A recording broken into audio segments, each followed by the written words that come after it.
So good morning and we will continue with the same topic जो हम कल कर रहे थे। हम रिवीजन कर रहे थे कल। रिवीजन में हमने चैप्टर चूज किया था अकाउंटिंग रेशियोज, जिसमें हमने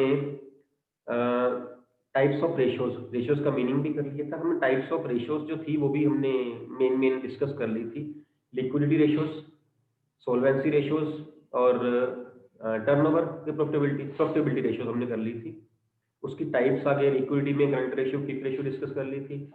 सोल्वेंसी में debt equity, total assets to debt, then proprietary and interest coverage ratio, ये डिस्कस कर लिया था। और प्रॉफिटेबिलिटी में GP ratio, NP ratio, operating profit ratio, operating ratio and ROI, ये हमने डिस्कस कर ली थी। उसके फार्मूला, उसके कंटेंट्स, उसके सब कंटेंट्स, ये हमने सारा कुछ डिस्कस कर लिया था। एक हमारी रहती थी रेशियो करने वाली मेन जो है वो टर्नओवर रेशियोज, एक्टिविटी रेशियोज भी कह देती हैं इसको, turnover ratios.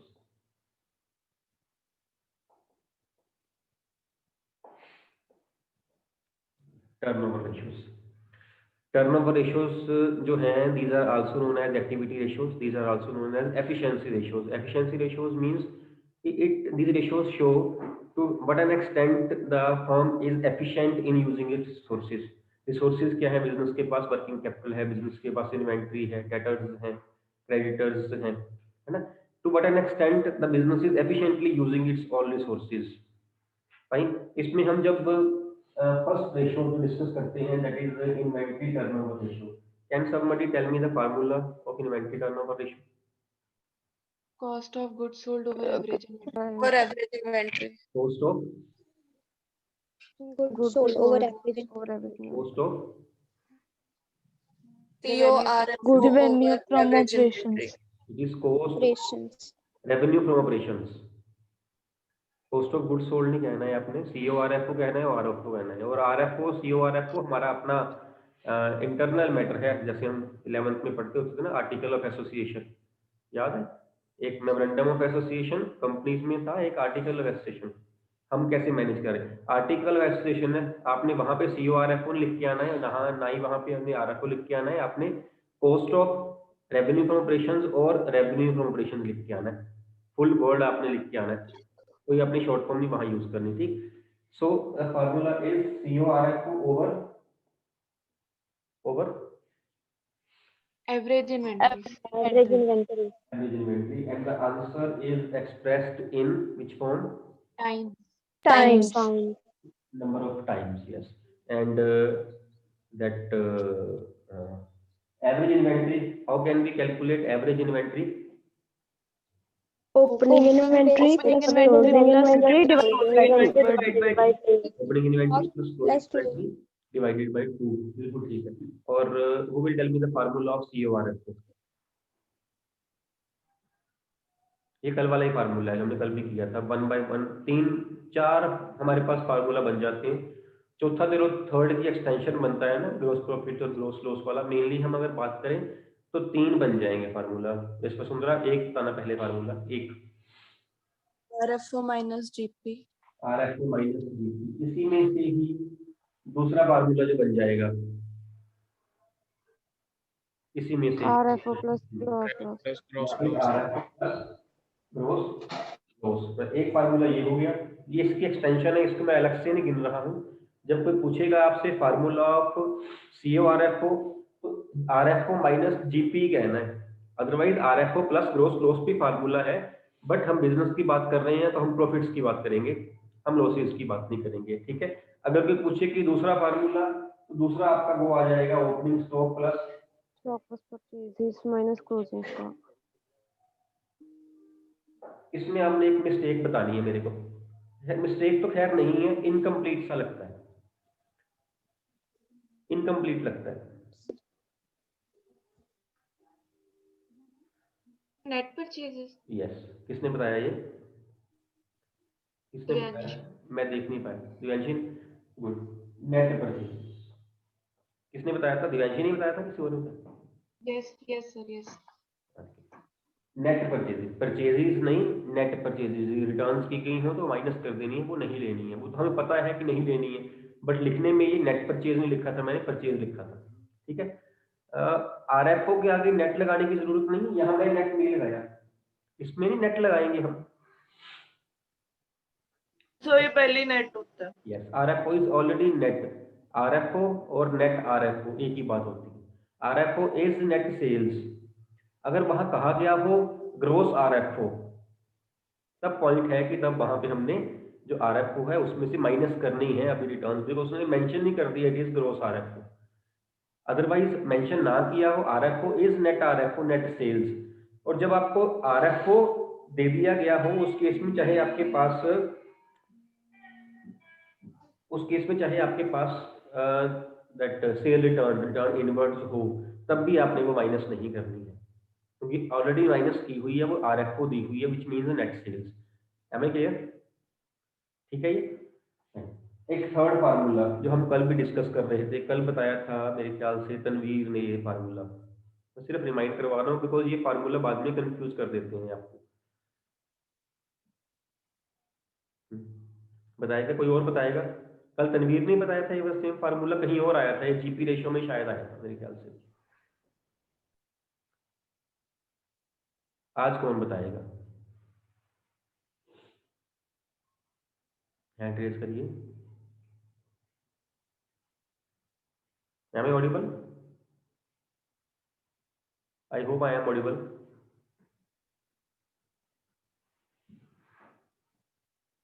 M I audible बच्चे? यस और no? Yes, sir. Yes, sir. Okay, ठीक है। फार्मूला नवजोत आप बताओ बच्चे। Change in inventory of work in progress and final finished goods, cost of material goods plus direct expenses. ठीक है, इसको अगर आप ना सेम सीधा याद करो जैसा स्टेटमेंट ऑफ प्रॉफिट लॉस में है ना, चैप्टर 1 में पार्ट बी के, तो आपको वो भी याद हो जाएगा, आपको ये भी याद हो जाएगा। वो स्टार्ट होता है कॉस्ट ऑफ मटेरियल कंज्यूम्ड से, मेरे ख्याल से ना, कैसे यहीं से होता है start. Cost of material consumed plus दूसरी आइटम, आपको उसका भी सीक्वेंस याद हो जाएगा स्टेटमेंट ऑफ प्रॉफिट लॉस का, है ना। आपके कंपैरेटिव कॉमन साइज में काम आ सकता है, आपके चैप्टर 1 में भी काम आ सकता है। यहाँ तो एक चीज याद करनी पड़ेगी, 4 चैप्टर्स में काम आ जाएगी, क्योंकि वहां हमें सीक्वेंस चाहिए होता है स्टेटमेंट ऑफ प्रॉफिट लॉस में और कंपैरेटिव कॉमन साइज में। Cost of material consumed plus next item कौन सी है? Purchase of stock in trade. Then third item कौन सी है इसकी? Change in changes in inventory.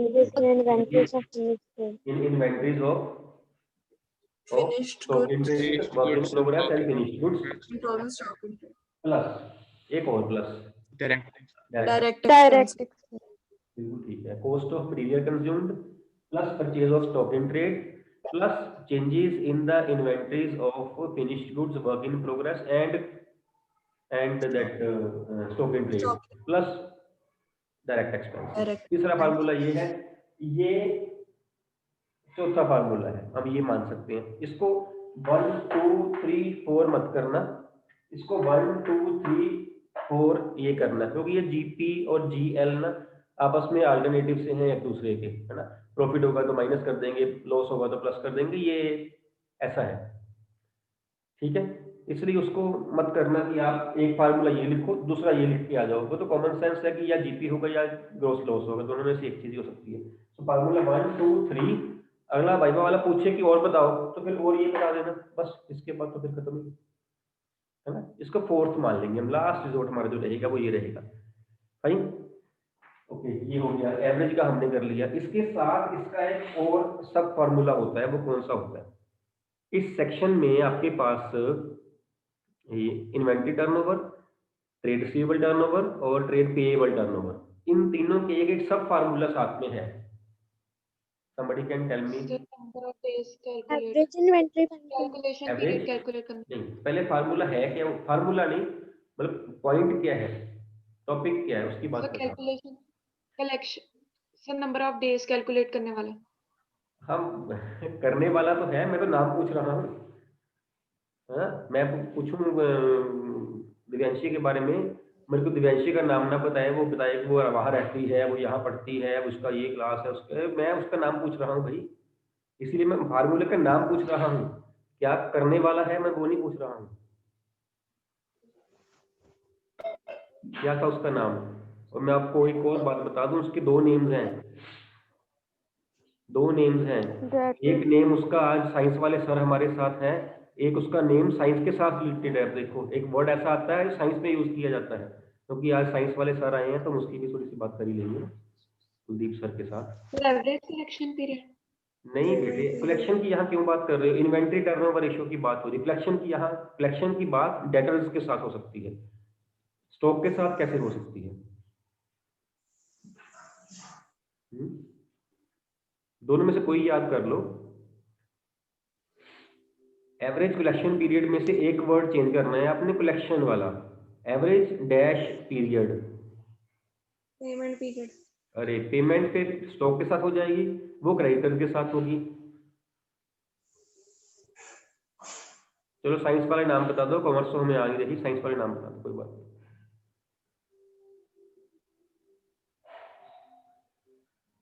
Average dash period, formula याद है सर? वो नंबर ऑफ डेज कैलकुलेट करने वाला, नंबर ऑफ मंथ्स कैलकुलेट करने वाला। अरे भैया है कौन सा फार्मूला? वहां आपको ये पूछा जाएगा वो नंबर ऑफ डेज कैलकुलेट करने वाला फार्मूला बताओ, या फार्मूला पूछा जाएगा? Sir solvency. सोलवेंसी यहाँ कहाँ आ गई टर्नओवर में हर्ष? टर्नओवर में सोलवेंसी कहाँ आ गई? टर्नओवर सेल से रिलेटेड है, सोलवेंसी लॉन्ग टर्म लिक्विडिटी से रिलेटेड है।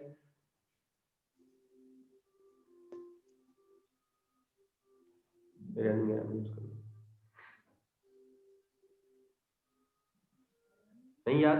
किसी को भी नहीं याद? मैंने आपकी ऐसे हेल्प कर दी है।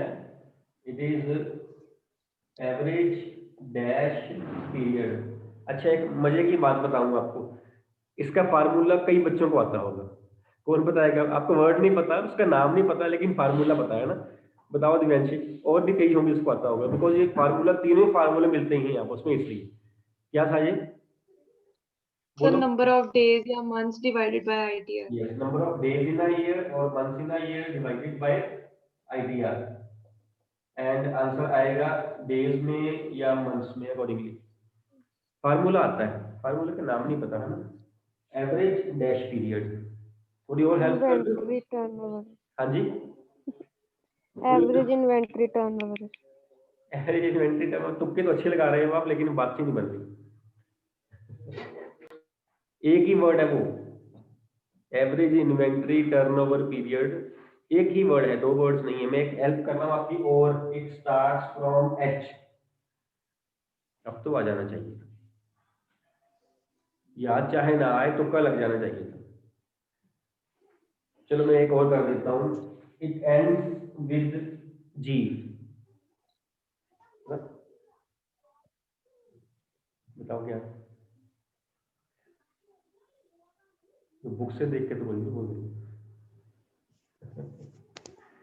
अब बुक देखेंगे, सारी है बुक में लिखा हुआ है। अच्छा हम दिखा ही। चलो इट एंड्स विद जी। अब इसके बाद तो मैं बता ही पाऊंगा बच्चे, मैं और हिंट में क्या दूंगा? चल एक और लास्ट वाला hint, it's second word is O. अब ये मत करना सर जी, होल्डिंग। यदि कह रही है होल्डिंग सर, होल्डिंग। यदि होल्ड, जैसे यदि ने होल्ड बोला था, चाहे गुराया बैठ के बोला, लेकिन यहाँ पगवाड़ा में सुन गया, उसने बोला होल्ड ही था, है ना? अब होल्डिंग मत कह देना, मैंने इसलिए कहा आपको। क्या वर्ड है बताइए? यदि इट इज होल्डिंग, यदि इट इज होल्डिंग। नहीं सर मैंने नहीं बोला। मैं हूँ, है ही होल्डिंग, कहती मैंने नहीं बोला। मैं कह रहा हूँ है ही होल्डिंग, कहते मैंने नहीं बोला। शुक्र नहीं करते कि पहली बार मेरे मुंह सही आंसर निकला है। पहली बार सही निकला, कहते मैंने नहीं बोला।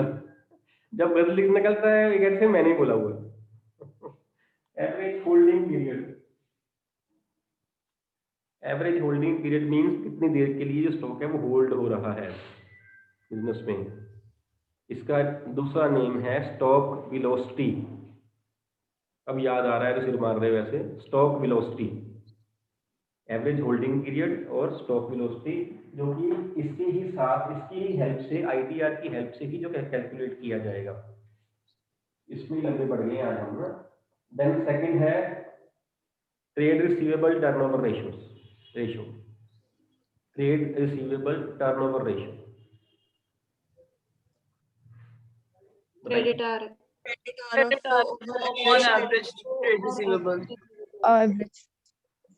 Credit RFO over average trade receivables. The answer will again be in times. Credit RFO मतलब कैसे निकालोगे RFO? Credit RFO. How can you calculate credit RFO? RFO minus cash RFO minus cash RFO. RFO minus cash RFO और average trade receivable का formula same रहेगा. Opening trade receivables plus closing trade receivables divided by 2. ठीक. इसका सब formula debt collection period. Debt collection period या average collection period. Debt collection period या average collection period.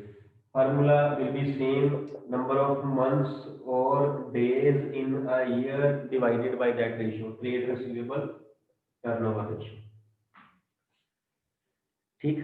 And third formula is trade payable turnover ratio. ये कैसे आएगा?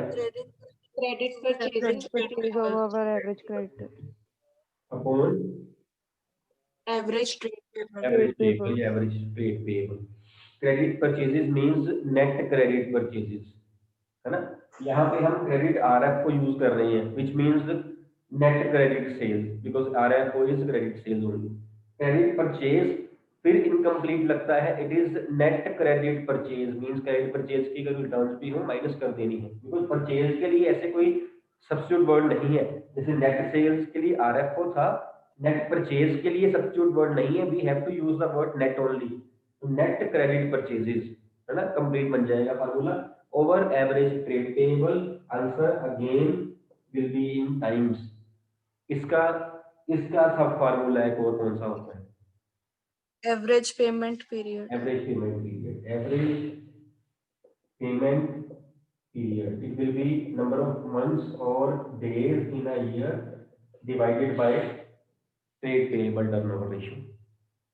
तीनों फार्मूले सेम है. जिसका वो है उसको ही उन्होंने एज डिनोमिनेटर लिया हुआ है. 12 मंथ्स और 365 डेज उसको डिनोमिनेटर लेके तीनों में जिस रेशियो की कंपैरेटिवली हम निकाल रहे हैं वही उसका नीचे डिनोमिनेटर है. फाइन. और ऐसे सम में we can take 360 days also in a year, क्योंकि ऑन एन एवरेज 5 दिन से कोई फर्क नहीं पड़ेगा. वो तब लेना है आपको अगर तो बताया गया हो तब, या फिर आपकी जो कैलकुलेशन है वो 360 से इजी हो रही हो. 360 से इजी हो रही तब लेना है. अगर वो 365 से इजी हो रही है फिर नहीं आपने लेना, या 366 अगर वो लीप ईयर हो तो ना फिर भी नहीं आपने लेना. ठीक. 360 तब लेने हैं जब वो कैलकुलेशन आपकी इजी कर रहा हो. अगर वो सपोज कहे कि 60 डेज का एवरेज कलेक्शन पीरियड है, मान लीजिए इसकी बात हो रही है, average collection period is 60 days, calculate trade receivable turnover ratio. ये आपको 60 डेज दिए हुए हैं. We have to calculate trade receivable turnover ratio. अब अगर हम यहाँ पे बिकॉज डेज में दिया है तो डेज में ही लेना पड़ेगा. अगर यहाँ पे हम 365 डेज ले लें हमारी कैलकुलेशन डिफिकल्ट हो जाएगी. हम क्या करेंगे, हम यहाँ पे अजम्पशन लेके 360 डेज लेके हम टीआर रेशियो निकालेंगे 6 टाइम्स. उस केस में लेना, वैसे नहीं आपने लेना, है ना. या फिर सम कह दे कि आप ले सकते हो 360. ठीक है. अगर ऐसी ऑप्शन होगी तो जरूर सीबीएसई ही पेपर में ही लिख देगी कि आप इसको ऐसे मान सकते हो. नहीं मानेगी, आप अपनी कैलकुलेशन चेक करना किससे इजी हो रही है. ऑन एन एवरेज सारे साल में 5 दिन से टीआर को पॉइंट्स में फर्क भी नहीं पड़ेगा. ठीक है. Similarly in case of average holding period that is stock velocity and average payment period also. और इसमें एक फार्मूला और है, लास्ट वाला जो है number 4, that is working capital turnover ratio. इसका फार्मूला कौन बताएगा?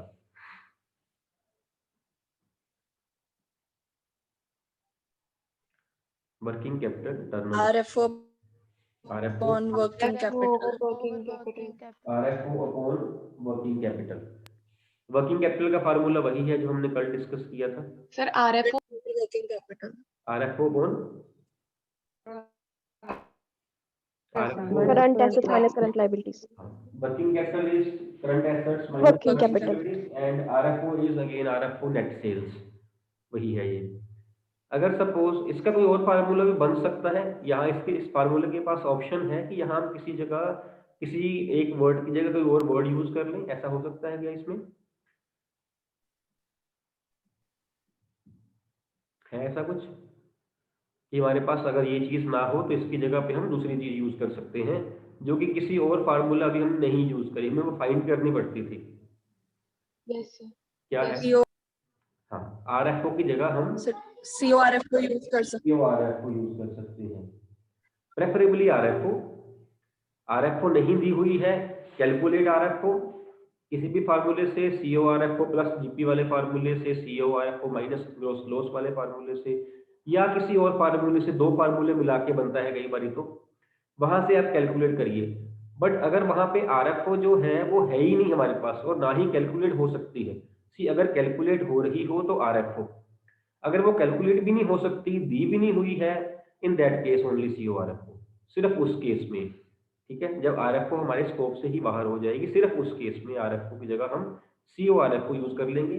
डिवाइडेड बाय वर्किंग कैपिटल का formula current assets minus current liabilities, और अदरवाइज ये एवरेज वर्किंग कैपिटल भी हो सकता है। हम यहाँ एवरेज वर्ड नहीं लिखते हैं बिकॉज हम क्लोजिंग वाली वर्किंग कैपिटल ही लेते हैं। अगर आपको ओपनिंग वर्किंग कैपिटल भी दी हुई हो, क्लोजिंग वर्किंग कैपिटल भी दी हुई है, तो उसकी एवरेज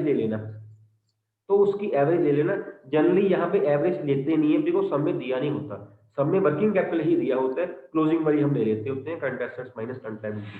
अगर कहीं आपके पास करंट एसेट्स और करंट लायबिलिटीज ओपनिंग की भी दी हुई हो, दोनों की एवरेज कैलकुलेट कर लेना, opening working capital closing working capital plus करके डिवाइड 2 के साथ करके और उसकी एवरेज ले लेना, and the answer still will be in time. ठीक है, ये फाइन। हमने जो रेशियोज सारी डिस्कस करी, आप लोगों को लगता है कि रेशियोज के फार्मूले डिस्कस कर लेंगे ना शायद, या लर्न कर लेंगे तो सब निकल जाएंगे, ऐसा नहीं होता है। आप लोगों ने कई बार फार्मूले लर्न किए होंगे और आपने देखा होगा कि फार्मूले सिर्फ लर्न करने से सम नहीं निकलते, फार्मूले लर्न करके सम निकालने से ही आंसर आते हैं, बिकॉज कई बार सम में कोई ना कोई ट्विस्ट दिया होता है जहाँ पे फार्मूला घूम के अप्लाई हो रहा होता है, सिंपल अप्लाई नहीं हो रहा होता। ठीक है, तो आपको एक सिर्फ फार्मूले लर्न नहीं करने हैं, फार्मूले के साथ उसके आगे सब फार्मूला जो है, कंटेंट्स हैं, वो भी लर्न करने हैं। कल जब हम बात कर रहे थे लिक्विड रेशियोज की, हमने वहां पे सिर्फ दो रेशियोज हैं, करंट रेशियो, क्विक रेशियो, उसके बारे में नहीं डिस्कस किया। इसके अलावा हमने 3 फार्मूले और डिस्कस किए, वर्किंग कैपिटल का डिस्कस किया, इन्वेंटरी का डिस्कस किया, क्विक एसेट्स का डिस्कस किया, है ना। जैसे हमने कल टॉपिक किया था ROI या ROCE, रिटर्न ऑन इन्वेस्टमेंट या रिटर्न ऑन कैपिटल एम्प्लॉयड, उसमें हमने कैलकुलेट किया कैपिटल एम्प्लॉयड की फिगर को, और कैपिटल एम्प्लॉयड की फिगर आपको पता है कि दो फार्मूले से, दो साइड से, दो अप्रोच से निकल सकती है, जिसमें से एक है एसेट साइड अप्रोच और दूसरी है लायबिलिटी साइड अप्रोच। दोनों से निकालनी पड़ेगी वो, है ना। तो क्या पता सब में कौन सी फिगर्स आ जाए, आप ये नहीं कह सकते हो कि जी मेरे को तो एसेट्स वाला सौखा लगता है, मैं एसेट से कर लूंगी, लायबिलिटीज का अगर सब में लायबिलिटी साइड से आ गया फिर आप क्या करोगे, है ना। और कई बार ऐसे भी दोनों अप्लाई करनी पड़ती है, पहले एक साइड से निकाल के दूसरी जगह उसको अप्लाई करना पड़ता है, दोनों अप्लाई करनी पड़ती है। तो आपको सिर्फ ROI का फार्मूला ही लर्न नहीं करना है, net profit before interest and tax over capital employed to 100, जबकि आपको कैपिटल एम्प्लॉयड भी निकालनी आनी चाहिए, दोनों साइड से आनी चाहिए। और कल भी हमने ये पॉइंट किया था, जब हम एसेट साइड से निकालते हैं कैपिटल एम्प्लॉयड तो फार्मूला होता है non current assets plus working capital, जो कि घूम फिर के बन जाता है total assets minus current liabilities. आप देखो फार्मूला वही है, नॉन करंट एसेट्स, हम कल भी ये बात कर रहे थे, capital employed is equal to non current assets plus working capital, ऐसे ही है। और non current assets plus working capital को हम लिख सकते हैं current assets minus current liabilities, this is working capital. और जब इसको आगे हम चेंज करते हैं तो इसको हम लिख सकते हैं total assets minus current liabilities. अब वहां पे आप बोलो कि समय ये फार्मूला ही नहीं करवाया गया है, total assets minus current liabilities, ये कौन सा फार्मूला हुआ, तो ये उसमें से ही बना हुआ है। तो आपको सिर्फ फार्मूले आपने लर्न नहीं करने हैं, आपने सब फार्मूले भी लर्न करने हैं, आपने कंटेंट्स भी लर्न करने हैं, फिर भी समझ नहीं होते, फिर सम निकालने पड़ते हैं, फिर जाके आंसर आने शुरू होते हैं, है ना। सिर्फ फार्मूला को आप, कंटेंट को आप क्रैम कर लोगे, सम नहीं निकलने, क्योंकि सम में कई बार ट्विस्ट होता है जो सम से ही समझ आता है। सम में कई बार अननेसेसरी इंफॉर्मेशन दी होती है आपको जो काम की भी नहीं होती, फिर जो है वो समझ आता है। जब सम करेंगे तब जाके समझ आएगा। ठीक है। इस चैप्टर में लगता ही है कि हम सिर्फ फार्मूले से कर लेंगे, लेकिन होगा नहीं ऐसे। ठीक, आपकी साइड से कोई पॉइंट है तो बताइए, नहीं तो मैं 1-2 1 मार्क कर आपके लिए करवाऊंगा। कुछ पूछना है? अभी तनवीर ने हैंड रेज किया था। तनवीर बोलो बेटा। सर जो आपने वो टीआर वाला क्वेश्चन करवाया एक तरह से, जो 60 वाला है, आपने बोला या 12 से कर सकते हैं या 360 से कर सकते हैं। यहाँ ओके, ठीक है। Yes sir. हाँ जी, लेकिन अगर सर वो हम 12 को लेकर करेंगे तो उसका आंसर 5 आएगा, और अगर 360 से करेंगे तो 6 आएगा। 12 से क्यों लेंगे हम? आप 12 से कैसे ले सकते हो? इसमें इसी की बात कर रहे हो ना आप? जी सर। ये बेटा आपको 60 डेज में पहले ही दिया हुआ है, ये डेज ही दिए हुए हैं 60 डेज, ये गिवन है आपको। Okay sir. उस केस में तो आपका 12 निकल ही गया है ना। अगर आप 5 जैसे जैसे आप 5 निकाल रहे हो ना, आप पता 5 कैसे निकाल रहे हो? 60 डेज ओवर 12 मंथ्स, तब आ रहा है 5। ये किया है आपने? ये दोनों चीजें कैसे आ गई? Yes. नीचे तो होता ही टीआर है, तो हमने निकालना है। या आप डेज लोगे या आप मंथ्स लोगे। अब जब यहाँ आपको डेज दिए हुए हैं इधर एवरेज कलेक्शन पीरियड के एसीपी के, तो आप यहाँ फार्मूले में डेज ही तो लोगे, नंबर ऑफ मंथ्स तो आपके स्कोप से ही बाहर होंगे, इधर मंथ्स और डेज। 5 तो किसी केस में भी नहीं आ रहा। 5 तो आ सकता है अगर आप 60 डेज अपॉन 12 मंथ्स ले लो, तो फार्मूला भी नहीं बनता। मेरी बात समझ रहे हो तनवीर? तनवीर समझ आ रही है मेरी बात कि नहीं? Yes sir. जब यहाँ पे आपको 60 डेज दे दिए हुए हैं एवरेज कलेक्शन पीरियड के, तो फिर आप यहाँ पे 12 मंथ्स नहीं ले सकते हो, बिकॉज आपके फार्मूले में ही जो है वो डेज दिए हुए हैं। अगर ये ना दिए होते, अगर वो कहे कैलकुलेट एवरेज कलेक्शन पीरियड, वो ये कहे calculate average collection period when TR is suppose 6 times, मान लेते हैं, है ना, then average collection period will be equal to, या आप नंबर ऑफ मंथ्स ले लीजिए 12 मंथ्स बाय 6, वो 2 मंथ्स आ जाएगा, या फिर आप नंबर ऑफ डेज ले लीजिए, तो यहाँ पे 360 लेना ज्यादा बाइबल सा लगता है, 360 डेज अपॉन 6, जो कि 60 डेज बन जाएगा, इक्विवेलेंट टू 2 मंथ्स। या हम 12 मंथ्स ले सकते हैं, या हम 360 या 65 डेज ले सकते हैं, हम दोनों नहीं ले सकते। और दोनों को जो भी आपने ऑप्शन लेनी है, डेज वाली या मंथ्स वाली, वो इन न्यूमरेटर लेनी है, डिनोमिनेटर में थोड़ी लेनी है। डिनोमिनेटर पर फार्मूला में टीआर है, जो कि यहाँ हमने कैलकुलेट करना। एम आई क्लियर और नोट्स? तनवीर यही क्वेश्चन था आपका?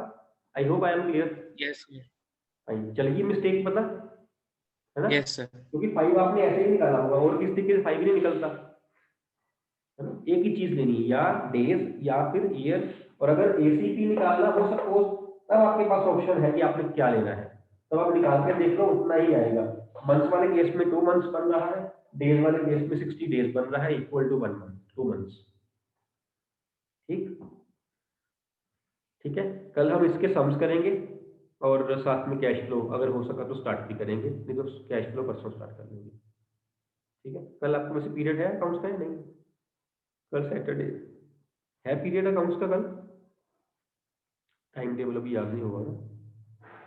चलो है सर। है। यस। चलो मैं आपको ना इस चैप्टर के सम्स दूसरी बुक से भेजूंगा, वो आप करना सॉल्व। ठीक है, और करके उसके बाद जो उसकी प्रॉब्लम्स होंगी वो डिस्कस कर लेंगे बाद में। ठीक है।